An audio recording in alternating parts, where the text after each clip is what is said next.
Hello friends, आपका स्वागत है आपके यूट्यूब चैनल सैनिक एकेडमी पे।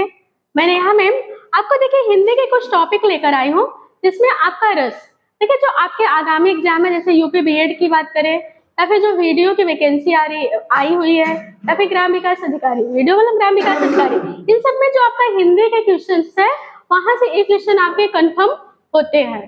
तो आप लोग अच्छे से रस को देख लीजिएगा और वीडियो को लास्ट तक बने रहेगा। देखिए जो रस है, रस का आज में जो टॉपिक है वो हम रस के बेस, जो उसका बेस होता है उसके बारे में हम बताएंगे। तो रस का जो बेस होता है उसके बारे में आज चर्चा करेंगे, आप लोग अंतिम तक बने रहिएगा। तो फिर देखिए आपका जो रस है, रस का अर्थ होता है क्या? आनंद। तो रस का ही अर्थ क्या होता है? आनंद। कहते हैं जैसे काव्य को पढ़ने या सुनने में आनंद की अनुभूति हो उसे क्या कहते हैं? रस कहते हैं। ठीक है, जैसे कि बात करें कि मान लीजिए कोई व्यक्ति आपके सामने कविता सुनाया तो लोग कहते हैं क्या उसमें तो कुछ रस नहीं है। तो रस का मतलब क्या है? आनंद ही नहीं है, उसमें कुछ भाव ही नहीं है। तो ऐसे रस का मतलब ऐसे काव्य का किस भाव का?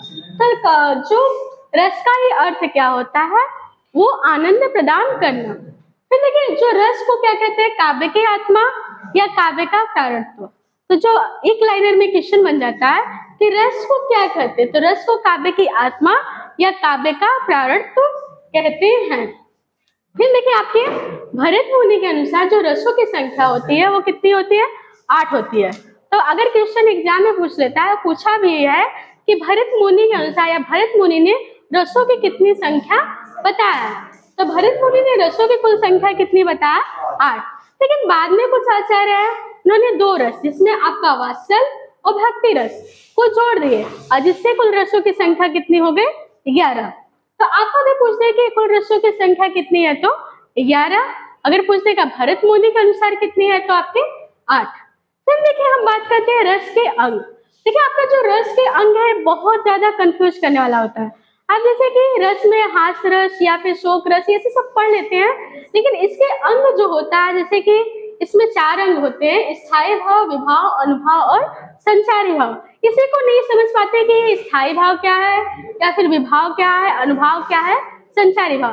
या फिर एग्जाम में दे देता है कि या कोई आपका रस दे देता है, उसमें पूछता है इसमें संचारी भाव क्या है या फिर अनुभाव क्या है, ऐसे पूछ देता है तो आप लोग कंफ्यूजन हो जाते हैं। तो उसको आप लोग अच्छे से बने रहिएगा और बहुत अच्छे तरीके से हम बताने का भी प्रयास करेंगे जिससे आप लोग को समझ में आ जाए। देखिए स्थायी भाव का मतलब क्या होता है? जो आपके अंदर भाव हो, जो आपके अंदर किसी के प्रति या फिर आपके अंदर मान लीजिए प्रेम का भाव है तो प्रेम का भाव क्या होता है? स्थायी भाव। देखिए जो स्थायी भाव होता है वो हर एक व्यक्ति के मन में आता है। ऐसा कोई व्यक्ति नहीं है जो कहता है कि हमारे अंदर ये भाव ना हो, वो ऐसा कोई व्यक्ति नहीं है जिसके अंदर ये स्थायी भाव नहीं होते और वो मतलब प्रारंभ से अंत तक वो भाव बने रहते हैं। और एक व्यक्ति के अंदर हमेशा एक ही भाव होता है, ये देखिए एक साथ 4-5 भाव होता है, हमेशा एक ही भाव रहता है। अब फिर देखिए जो विभाव होता है, देखिए हम इसको थोड़ा सा एक उदाहरण के माध्यम से समझ सकते हैं कि स्थायी भाव, विभाव, अनुभाव और संचारी भाव होता क्या है।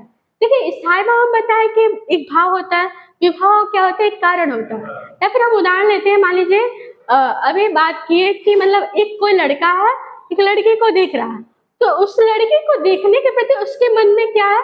प्रेम का भाव। तो उसके अंदर जो प्रेम का भाव आया या रति भाव आया वो क्या हो गया? आपका स्थायी भाव। फिर देखिए विभाव क्या होता है? उसके अंदर मतलब उस लड़के का अंदर रति का भाव होता है, लेकिन किसके कारण आया? उस लड़की के प्रति, तो लड़की क्या हो गई? विभाव। तो जिसके कारण उसके मन में वो प्रेम आया या फिर उसके प्रति भय आया, किसके कारण आया? वो क्या हो जाता है? विभाव। फिर देखिए जब प्रेम आपके अंदर आ गया तो आप कुछ क्रिया प्रतिक्रिया करेंगे, ठीक है, या फिर उससे बातें करना चाहेंगे या फिर शर्माएंगे या फिर मुस्कुराएंगे या फिर कुछ करेंगे। आपकी क्रिया प्रतिक्रिया आपके जो आंखों से, हाथों से या शरीर से जो भी क्रिया प्रतिक्रिया होगी वो क्या होता है? अनुभव होता है। फिर मान लीजिए आप उस लड़के को देख के आपने क्रिया प्रतिक्रिया किया, मान लीजिए आपने मुस्कुराया या फिर कुछ और किया, तो आपका उसके बाद फिर आपके मन में एक संचारी भाव आता है कि हमने तो उसको देख के मुस्कुरा लिया, अब पता नहीं वो मुझे मारेगी कि या फिर मना लेगी। ये तो बात होगा ना। एक बार कई बार मन में विचार आ गया, हो सकता है हमको मार देगी, या फिर हो सकता है कि हमसे बातें करेगी, या फिर हो सकता है हमसे गुस्सा होगी। तो एक बार मन में कई बार विचार आते जाते रहते हैं, उसे ही क्या कहते हैं, संचारी भाव।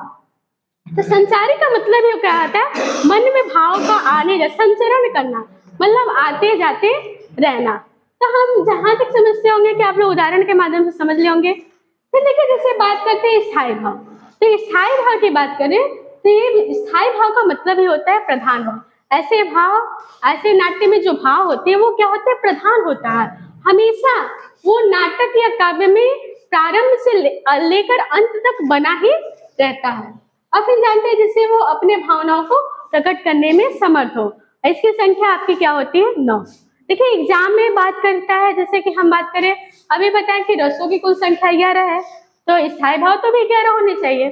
स्थायी भाव 11 तो होंगे, लेकिन अगर आपके एग्जाम में पूछे कि स्थायी भाव की संख्या कितनी है तो आप हमेशा 9 ही लगाएंगे, चाहे 9 ऑप्शन में 11 भी दिया रहेगा, फिर भी हमेशा स्थायी भाव की संख्या कितनी होती है, 9। जिसमें आपका क्या होता है, रति होता है। रति मतलब समझते ही है, प्रेम। फिर आपका शोक, शोक रति आपका श्रृंगार का है। फिर शोक आपका जानते हैं, शोक दुखी वाली बात। फिर क्रोध, फिर आश्चर्य मतलब विस्मय, जिसे कहते हैं आप लोग सरप्राइज, मतलब इसमें आश्चर्यचकित हो जाना। फिर आपका देखिए निर्वेद, निर्वेद मतलब शांत का स्थायी भाव। फिर आपका हंसी वाला, फिर उत्साह, आपकी प्रति कोई उत्साह या फिर वीर रस का आप जानते हैं स्थायी भाव है। फिर आपके अंदर भय, जुगुप्सा, जुगुप्सा का मतलब क्या होता है, घृणा। आपको किसी के प्रति घृणा का भाव है, उसे क्या कहते हैं, जुगुप्सा। तो आप जानते रहेगा ये स्थायी भाव हर एक व्यक्ति के मन में होते हैं। ऐसा कोई व्यक्ति नहीं कह सकता कि हमारे मन में एक स्थायी भाव नहीं होते, या कोई कह दे कि हमारे अंदर प्रेम नहीं होता, ऐसा कुछ नहीं होता। हर व्यक्ति के मन में ये 9 स्थायी भाव विराजमान होते हैं, और जरूरी नहीं कि एक साथ हमेशा होते हैं, वो एक टाइम में एक ही स्थायी भाव होते हैं। फिर देखिए आपका बात करते हैं विभाव। विभाव के भी आपके 2 प्रकार होते हैं। पहला होता है आलम्बन, दूसरा होता है उद्दीपन। देखिए जो आलम्बन होता है वो सजीव की बात करता है, और उद्दीपन जो होता है वो क्या होता है, निर्जीव। ठीक है, तो आपका देखिए आलम्बन, आलम्बन में भी 2 प्रकार के होते हैं, आश्रय आलम्बन और विषयालंबन। आश्रय का मतलब खुद कह लीजिए, आश्रय खुद हम आश्रय, या हमारे हृदय में, हमारे मन में जो भी भाव आते हैं वो क्या कहलाते हैं, आश्रय आलम्बन। और विषय का मतलब जानते हैं, विषय मतलब किसी वस्तु या किसी विषय के प्रति आपके मन में जो भाव आए या विचार आए वो भी क्या कहलाते हैं, विषय आलम्बन। जैसे इसका एक उदाहरण देख लीजिए, राम के मन में सीता के प्रति रति उत्पन्न हुआ, मतलब किसके मन में रति उत्पन्न हुआ, राम के मन में।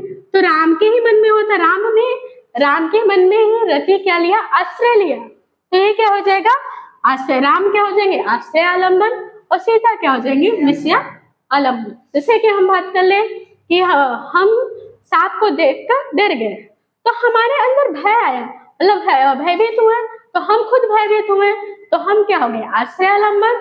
और किसके प्रति भयभीत हुए, सांप के प्रति, वो क्या हो जाएगा, विषय आलम्बन। तो ऐसा कुछ भी हो गया, या फिर हम कहते हैं किसी मूवी को देखकर हमें दुखी हुआ, या किसी वृद्ध व्यक्ति को देखकर या गरीब व्यक्ति को देखकर हमारे मन में दुख हुआ, तो मेरा मन में दुख हुआ, मेरे मन में दुख या शोक आश्रय लिया, तो हम क्या हो जाएंगे, आश्रय आलम्बन, और वो व्यक्ति क्या हो जाएगा, विषय आलम्बन। फिर बात करते हैं उद्दीपन। देखिए उद्दीपन क्या होता है, ये हमेशा निर्जीव वस्तु की बात करता है। जैसे बात करें, जैसे स्थिति या परिस्थिति या वस्तु के कारण जो भाव उत्पन्न होता है उसे ही क्या कहते हैं, उद्दीपन। उद्दीपन मतलब उद्दीप्त करता है। जैसे कि हम बात करें, जैसे वर्षा, हम बताते हैं सावन की, जैसे मान लीजिए सावन आया है, सावन के मौसम में कोई मान लीजिए एक स्त्री है, झूले को देखकर वो सोच रही है, सावन का मौसम है, वो झूले को देखकर सोच रही है काश हमारे पति भी होते तो हम भी झूला पे बैठ के झूलते। तो प्रति जो मतलब किसी वस्तु के प्रति उसके मन में जो भाव आया वो क्या कहला जाएगा, उद्दीपन। या फिर चांदनी रात, हम बताएं जैसे कि मान लीजिए चांदनी की रात हो, या फिर मान लीजिए कोई त्योहार हो जिसमें चांद की पूजा हो, मान लीजिए करवा चौथ, एक अच्छा सा उदाहरण ले लीजिए, करवा चौथ। मान लीजिए किसी स्त्री के पति उससे दूर है, वो करवा चौथ के दिन उस चांद को देखकर याद करेगी कि काश हमारे पति भी होते तो हम भी करवा चौथ का व्रत रखते। तो वो क्या हो जाएगा, चांदनी की रात क्या हो जाएगी आपके उद्दीपन। या फिर कह दीजिए कोयल का कूकना। कोयल का कूकना जैसे बसंत का मौसम आपका आता है, तो ऐसे में आपका मान लीजिए किसी विरह की बात या किसी की याद आ जाए, तो ऐसे में आपका जिस स्थिति परिस्थिति को देखकर आपके मन में विचार आते हैं या उसके प्रति भाव उत्पन्न होता है, वो क्या कहलाता है, उद्दीपन। ठीक है। या फिर हम देखते हैं अनुभव। अनुभव क्या होता है, जो मनोगत भाव को व्यक्त करने वाले या फिर जिसको शरीर हमारा परिवर्तन या विकार करता है, उसे ही क्या कहते हैं, अनुभव। मतलब हम क्या है, किसी के प्रति हमारा प्रेम हुआ, उसके प्रति हमारा शरीर क्या क्रिया प्रतिक्रिया कर रहा है, उसे क्या हम क्या कहते हैं, अनुभव कहते हैं। जैसे हम बात उदाहरण पहले दिए, मान लीजिए किसी लड़का ने या फिर कोई लड़की है, लड़के को देख रहे, उसके मन में प्रेम का भाव जागृत हुआ, लेकिन उसने प्रेम के भाव से वो क्या ले, शर्म से आंखें चुरा ली। तो शर्म से उसका आंखें चुराना क्या कहला जाएगा, अनुभव। या फिर कह दे आंखों से आंसू बहना, बेचारा या किसी को बहुत कोई तकलीफ देता है, उसके आंखों में आंसू बह जाते हैं, तो उससे क्या कहते हैं, वहां पे भी क्या होता है, अनुभव। या फिर भय से कांपने, मान लीजिए कि आपने सांप को देखा, एक उदाहरण ले लीजिए आप भय का। जैसे कि मान लीजिए आपने सांप को देखा तो आपके मन में क्या है, भय का भाव। तो भय क्या हो गया आपका, स्थायी भाव। किसके कारण है, सांप के कारण, तो सांप क्या हो गया आपका, विभाव। अब आप मान लीजिए सांप को देखकर आप उछलने कूदने लगे, ठीक है, इधर भागने लगे उधर भागने लगे, तो वो या फिर कांपने लगे, भय से कांपने लगे, ये क्या हो गया आपका, अनुभव। और फिर उसके बाद आपके जानते हैं कि सांप को देखेंगे, उसके बाद आपके मन में आएगा, हो सकता है किसी को काट ले बेचारा मर जाएगा, या फिर हो सकता है हम ही लोग किसी को मार दे तो वही मर जाएगा, तो ये ढेर सारे विचार आते हैं। तो वो क्या होता है, संचारी भाव। तो फिर देखिए इससे गुस्से से लान होना या किसी के प्रति गुस्से से लान होना भी, ये आपका क्या हो जाता है, अनुभव। देखिए अनुभव के अंक की बात करें तो जैसे स्पेशल आपका, जैसे हिंदी की टीजीटी पीजीटी की बात करें या फिर एसआई लेवल, थोड़ा हाई लेवल में जाते हैं, तो यहाँ पे पूछता है कि अनुभव के जो अंग होते हैं, जैसे कायिक अनुभव क्या होता है, वाचिक अनुभव क्या होता है, आहार्य अनुभव क्या होता है, और सात्विक। कायिक अनुभव का मतलब होता है जैसे आप शरीर से क्रिया प्रतिक्रिया करते हैं।